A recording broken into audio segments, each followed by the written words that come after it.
Practice ka dyan mag-isa. Alam mo na, pag naglaro kami ulit ni Kernel, matalo ko na siya, di ba? Pag ko daw itigil kung ano yung mga gusto ko sa buhay. Kernel dyan. Ayoko ng basketball, gusto ko boxing, bigyan mo yan. 6 days ako nag-training ngayon eh. Para kay Baki ko, ikaw muna mag-training ako. Uy, nagkalumaban, G. Pag ako nanalo, ayoko i-delete yung page. Lumayo ka dito. Tayong dalawa na lang, ano? Tapang mo! Ikaw na magsuot! Uy! Uy! Hindi pa umpisa, uy! Wait lang! Ari! Wait lang! Uy!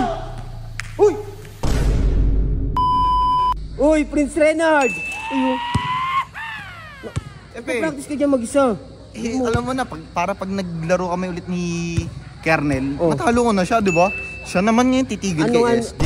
Ganun. Gusto mo pa rin pala mapalapit kay SJ. Oo, siyempre. Alam mo, hindi, kasi parang sinabi ni Kuya na wag ko daw itigil kung ano yung mga gusto ko sa buhay.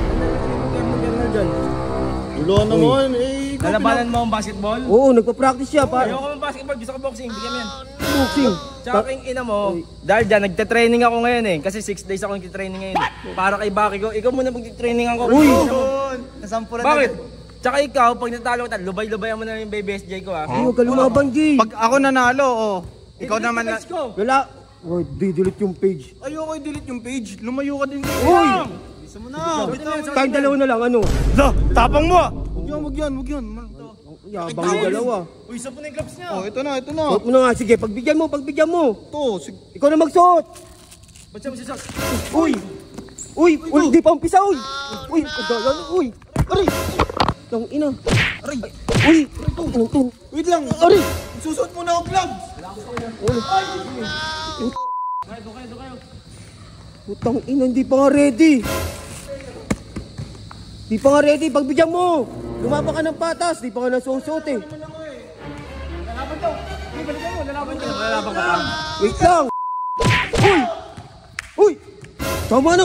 Putang ina to. Uy, ikaw, huwag kang mga ilam rito. Susuot mo Umalis ka na. gloves eh! Sige, lumapa ka, buksan mo. Ayun, sige, kahit isa. Di ko na kaya. Ano yan? Oh, Ano?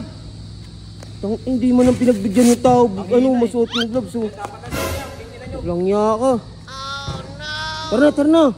Kumasa tayo dito, baka magulpi ka pa lalo. Tapos na yun sila. Kago. Napakadaya naman nun. Basketball, pati boxing. Naggamon ng boxing ang putang ina, di man lang. Di ganyan talaga ang mga ano niya, mindset ng mga hayop na yan eh. Oo, diba? Tignan mo, puro kadayaan. Hindi siguro mananalo yan. Kaya hindi nananalo yan kay Kuya ng basketball eh, kasi puro daya eh. Ang mga to hayop po. Sige, patayin mo na yan.